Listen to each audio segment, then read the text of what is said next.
This series is all about cutting-edge architecture.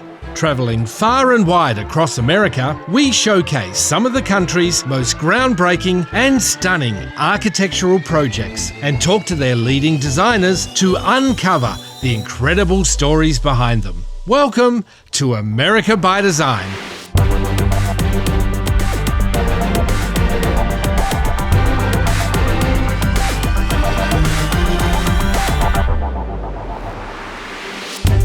American architecture is world-class, and our ByDesign team of industry experts have selected some of the best architectural statements from around the country.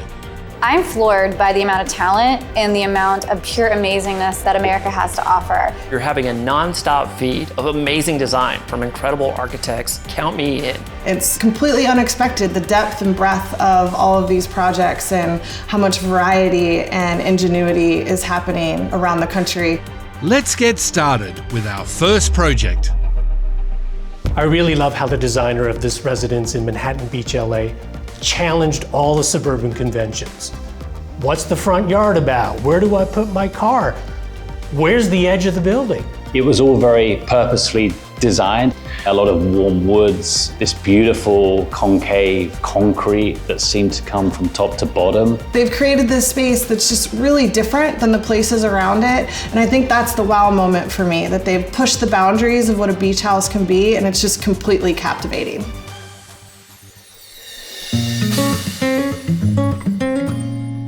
The hill section of Manhattan Beach here in Los Angeles is very affluent and commands some of the highest prices per square foot of anywhere in LA. And yet, even here, people succumb to a rather conventional approach to design. Anthony, what's a common mistake people make? As desirable as these properties are, the front yards, unfortunately, are so underutilized. They're not spaces that people want to spend time, and frankly, they don't even set up the front door in an appropriate way. And so we wanted to do something distinctly different for this property. I'd love to show you. Great. Anthony, I love these little anticipation moments in these entranceways. I know I'm about to see something fabulous, but you're holding back on me here. We are, intentionally. We wanted to create a moment of pause and specifically choreograph a poetic journey from the sidewalk all the way to the front door. Give me a little glimpse there. Just a peek, but you're about to see the whole thing. Come on in. Oh my goodness. Welcome to Manhattan Beach, Mike. I mean, this is a celebration of California. This is indoor-outdoor living at its best. Yeah, I mean, you couldn't really get away with this in a lot of climates. No, but here you get to do it year-round. Yeah. In fact, I would argue it's an environment where you are tempted not to leave by positioning the kitchen, dining room, living room adjacent to the great outdoor room. It really creates that indoor-outdoor vibe. Now, wait a second. I'm looking at the front yard here. You are in the front yard. We've elevated the deck 9 feet. You get the ocean view. You're protected by the hedge. And so the pool becomes a private place to enjoy. Now, speaking of California, this is a Californian room, isn't it? That's right. A California room is an outdoor space that's covered from the sun, but it also has a lot of indoor amenities. You've got the television, the sofa, the side tables, the speakers, the lights. We've included even the fire pit. It's a much cozier space to live when you're not sunbathing. And complemented by one of my favorite materials, the concrete. Mine as well. We call it the scalloped concrete house for this reason. I just love the way that it includes this subtle curve, especially when the sunlight casts these delicate shadows onto it. Yeah, nice little detail. Anthony, I can see a theme emerging here of privacy versus opening up. And no more would this be a tension than in a space like this in the ensuite. That's right. In the primary bathroom, you would not expect floor-to-ceiling windows unless you use landscape in a clever way to still maintain that privacy. And Anthony, the best view has been reserved for the primary bedroom. That's right. We surveyed all 4 property corners, and it was so clear that from this location, you have a 180-degree view of the ocean. Fantastic, and it opens right up. It does, and while most pocket doors were probably open to this position, we've gone to the extra effort to make them disappear completely. Why don't you try that one? No, all the way. All the way. And this is the same for all the sliding doors in the house? It is the same for all of the sliding doors. That's nice.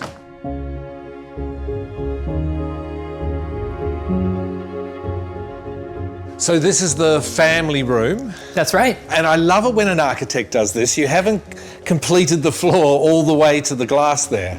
That is intentional.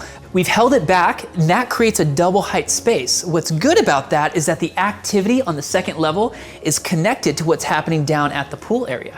And you've not done your usual trick of the glass disappearing into the walls. Not here. Because of the prevailing afternoon winds, we decided to keep this permanently closed. We do have a breeze from below, and we get cross ventilation by opening up the window opposite.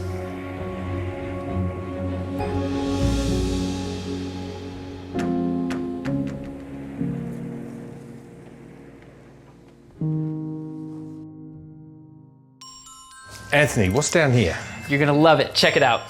More surprises. Always. And again, concrete. I mean, this really defines the space here. That's right. It becomes really the identity of the home. These concrete walls travel all the way from the basement to the second level. And rather than being cold and maybe corporate, we were going for something that was warm and undulated in a way that was unusual. So let's keep going. I would love to show you the basement.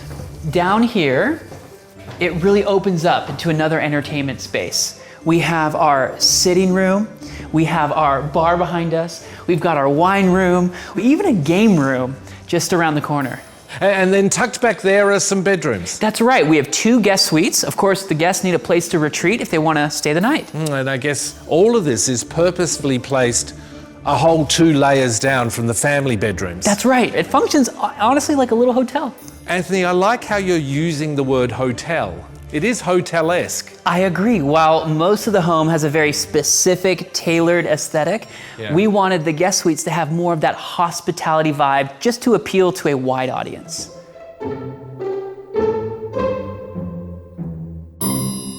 Mike, I'd love to show you this model here in our studio, which shows the way that the home is positioned toward the rear of the property, but that achieves the more open and useful front yard. And now John in ArchiCAD can show you the way that the hedge creates that privacy so that the front yard is not overly exposed.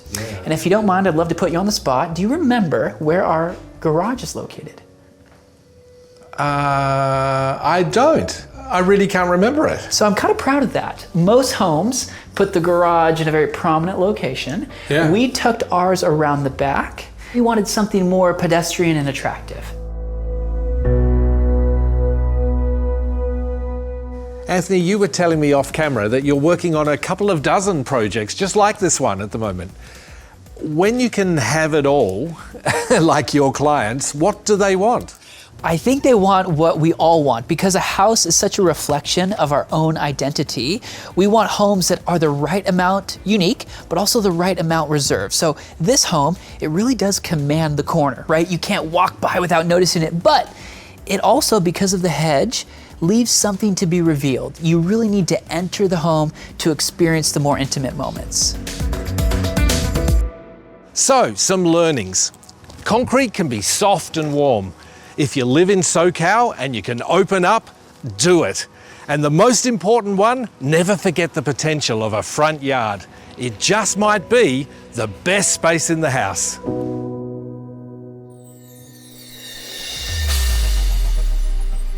So the Grand Mulberry, probably one of my favorite projects, because one small, tiny little aspect, like a pixel, can really shape the entire project. What I'm particularly drawn to is the way that the brickwork was laid out, not something you would typically see every day. They also look like candy dots imposed on a grid, which is quite playful. That's true, I love it.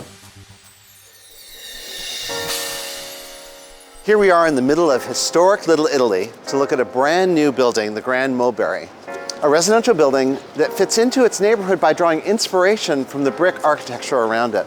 Interestingly, it stands out by fitting in.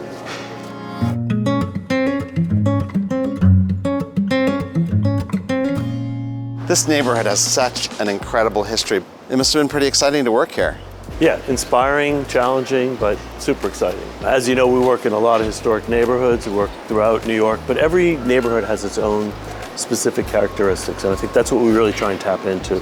When I look at this building, I don't see a modern building necessarily. I don't see a historic building. I see something that's vacillating between the two in a really fascinating way. And at this point, I think you really see it, right? Completely. You see those two organizing principles coming together. The history of the tenement building written in brick, and the modernity of this regular rhythm of windows, and the fact that they're slightly out of alignment calls more attention to each one, but at the same time contributes to telling the story. I would say that the brick actually came afterwards. We started with the idea of a pixel and using a dot to draw the facade. And then it sort of made perfect sense, like, oh, it was so obvious, but brick was the right material to do that. And so we landed on the double brick, which has a reveal that still mimics two bricks. But this worked out well for the scale, and we could also integrate it with single bricks when it was flat. So all the flat portions of the building are single bricks, takes two to stack to get to the same height. Then we really looked into the pattern, how it all shuffled and laid out on the facade. You know, ultimately developing all these special shapes, hand-molded shapes. We've worked with Glengarry on a couple of projects, but they were amazing on this project. They had to make a number of special shapes, particularly on the corner where it's curved. They really embraced the idea from the beginning and were super collaborative. So there's the art of the brick itself, which is like a piece of sculpture. There's the artistry in the drawing of this ghost facade on the facade. And then the artistry of executing it in the fields. I mean, that's kind of a beautiful thing. Yeah, and I think that really resonates. That's why you really feel the handmade quality of this building. You know, it starts with the brick, and the whole building sort of resonates with that.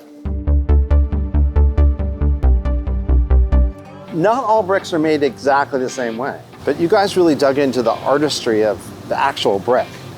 We needed to find someone who could make the brick, figure out all the components that we needed, and then do the production as well. How is this particular brick made? There are two main different ways you can make bricks. One is extrusion, think Play-Doh going through a form, or molded, which are made by hand.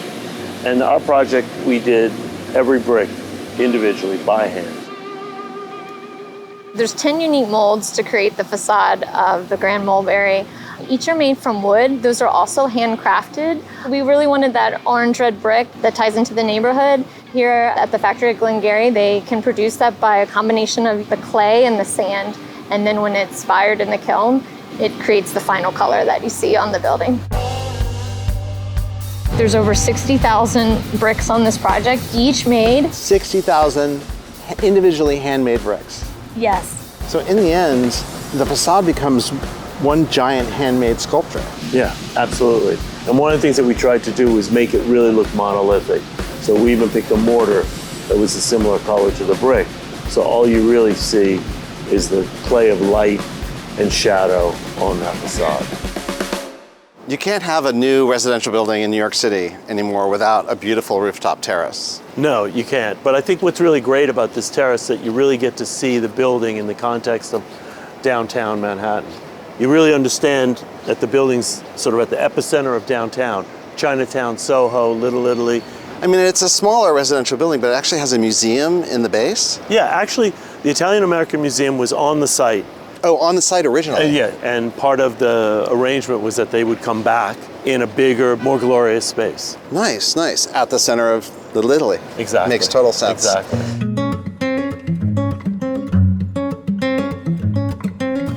Morris, it was great to see your building and hear all the ideas behind it, but truth be told, this is why I came. Absolutely. We're here at DePaulo's, the 5th generation of the family's contribution to the neighborhood.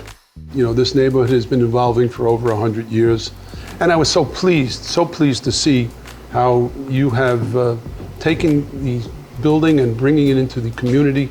It really represents a part of New York as it was and as it is today. The building is a very characteristic but particularly good Morris building. It is a layer of richness that is integral to the building and its neighborhood. Welcome to the neighborhood. Thank you. Thanks Let me say cheers. Cheers. Salute. Grazie.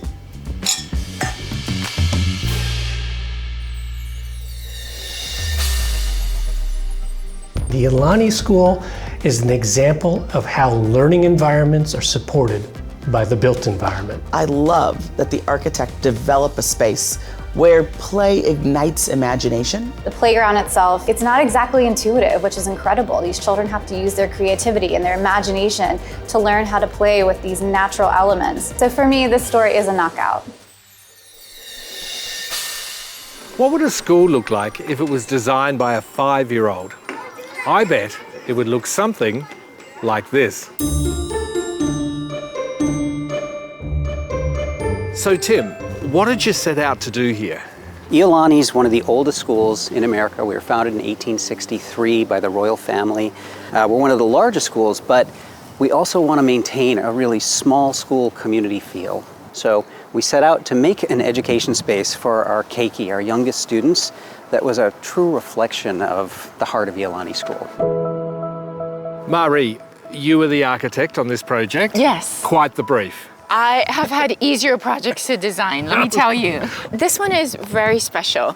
So, Mike, when you think of a school, this is what we think of. All the buildings in a row, and they're sort of looking out at this expansive lawn. But if you're 5 or 6 years old, that's pretty daunting. So we took that straight line and we bent it around a playground. And we actually put the classrooms in the little nooks. And play becomes one of the key components to learning. This is a very special playground. Oh, and here are the children. Wow, look at you go. Do you like playing here? Yeah. Yeah, what do you like about it? Climbing on the logs behind you. Because it's balancing. Balancing, you're right, and you're doing a good job of balancing. What do you like? I like the water fountain and I like the logs. You know, the beauty of natural playground is it's both physical and mentally engaging. So you don't know what's going to happen every day. You've got to get your friends together. You've got to come up with a story of what you're going to do. It's kind of wonderful life experience. Mel, there was a cultural consideration here as well. Yeah, so the traditional Hawaiian word for a village is a kauhale. And in the kauhale, every building had a specific purpose for the family. Hale'au, for example, is the cloud house. Every house is associated with a feature in the natural environment. Okay, so hale mauna? Mauna is the word for mountains. And so similarly, the children can look into the background and see our mountains, and then they can also see those features displayed on the grill in the front of their hale. So Taylor, 2 of your students created this work. Yes, Ashley and Ellie from the class of 2018. They're both interested in architecture.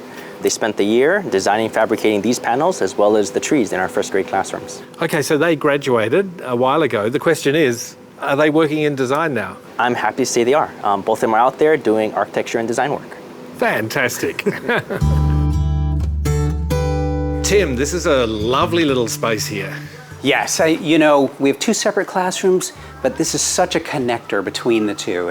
When we were talking about building a space, we talked about relationships and how relationships are the most important thing in education, between the teacher, the students, between the students, also between the students and where they come to learn. We wanted to create something that was playful, whimsical, happy, felt like a friend, felt like family, you know, and we can see it right here. At this age, it's all about creating a passion for learning. So the more we can reinforce with the space and instill a love of learning and reading and writing, the better we are as a school. One of the wonderful things that the architects accomplished for us was to create multiple learning spaces for each classroom. We got the classroom. This is the messy space, right? We do project-based learning. We call it the messy space. Project-based learning, science, art, birthdays. There's a full kitchen in here.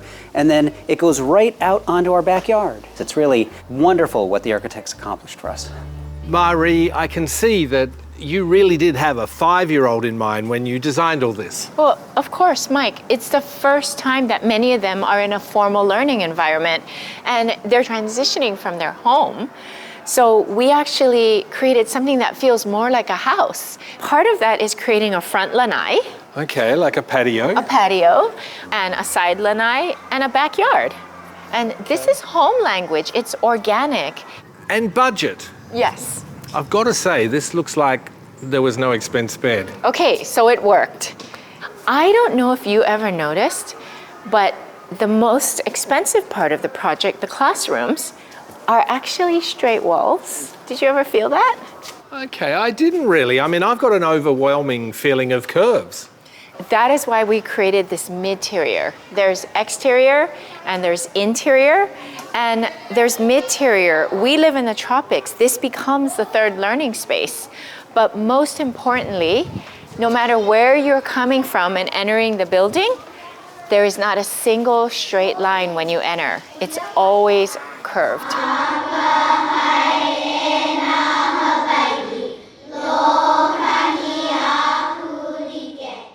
Making play central to the learning experience of a small child. Creating mid-tiers. Having the older students design and fabricate some of the elements. These are just some of the clever secrets to the success of this exceptional project.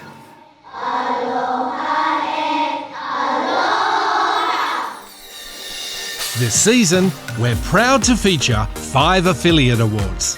The Best Use of Lighting Award, sponsored by Ferguson, will be presented to one project that displays the most creative use of lighting. The Best Use of Technology, sponsored by Graphisoft, will celebrate one project that best utilised technology in its design. The Sustainability Award, sponsored by Green Building Initiative, will be awarded to one project that highlights exceptional sustainable practices. The Healthy Building Award, sponsored by Kime, celebrates a project that prioritised healthy choices in its design.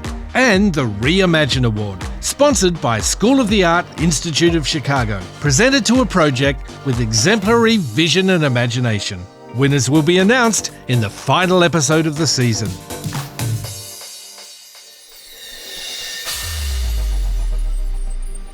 Who doesn't want to go to the lake every weekend, especially when you have a house like this, right? The house feels like it's supposed to be there. So they really built it into the landscape. And when you're there, you feel like you're one with nature, which is the whole point of a lake house. The screened-in porch with the triple height ceiling does justice to the lake itself. It's absolutely spectacular.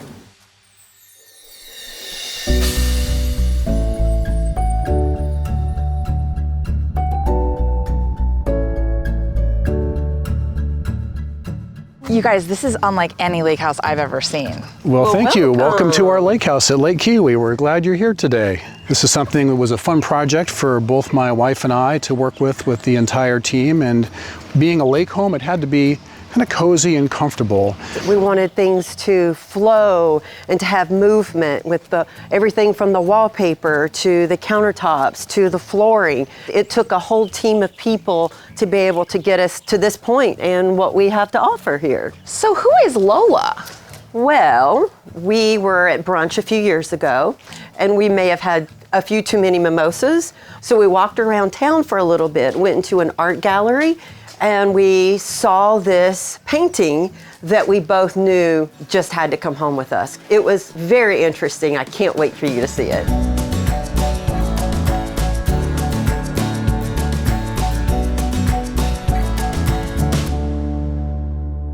Well, Jeremy, you had quite the canvas to begin with this location. It's stunning. Absolutely. We're definitely spoiled here on Lake Kiwi. And it's really an architect's playground. One of the key elements that we always try to design around is the water. So before they even get out of the car, we want them to experience that water view. Well, and I know they have a lot of visitors. They do. They entertain and they throw a great party. So one of the key elements that we had to design into the floor plan was to make sure that the dining room, great room, and the kitchen all were focused on this view right here. But we didn't want to stop there. We wanted to make sure that everyone had a view. So we branched off the middle. Each bedroom and each restroom even has a view of the water. And because this isn't their first project, they probably had a lot of input and ideas about what they wanted. They did. They had excellent input and we were thankful for it, and we wish all our clients did that. For example, over here we had a bedroom just off the main dining area. We actually were asked to make that into a bar. And it became a great flow from there into here. And then with this volume of space and glass, we're able to open up all the doors, close the screens. And sometimes the best thing we can do is just to get out of the way of the views.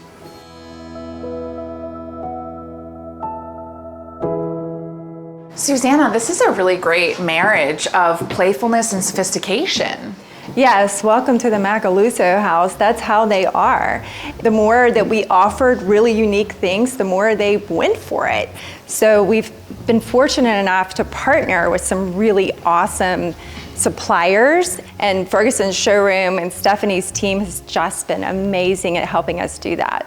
Thank you. Yeah, at Ferguson, we really do believe in the power of teamwork and collaborating with the builder and the designer to really bring the design and the functionality to life in their space. Well, and it's so great when the design and the functionality come together, because then you can really have these unexpected moments where you're looking at a material and you touch it and you think it's going to be cold marble and it turns out to be wallpaper, or, you know, something that's unexpected.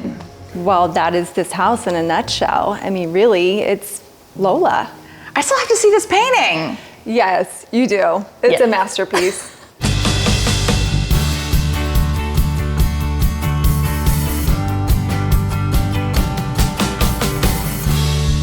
So Brandon, you built this. Yes, we did. We are the luxury builder that put this together with our team of architects and interior designers at MHK and Lawler. Quite the collaboration with the Macalusos and some of their ideas to get here.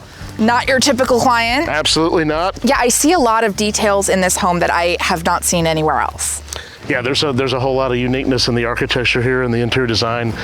The screen porch here, for example, is one of the larger ones and more unique ones that we've done in carrying the interior architecture straight out through the rear of the home. So you can be at the lake and know that you're at the lake. Absolutely, that's the objective.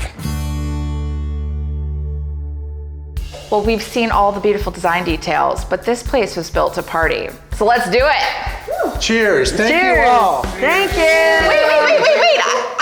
Where's Lola? Oh, she's right there.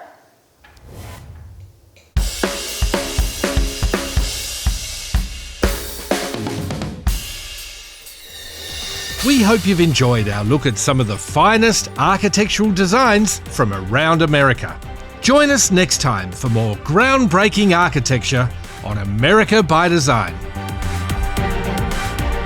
For more information on any of the projects featured in this series, go to bydesign.global.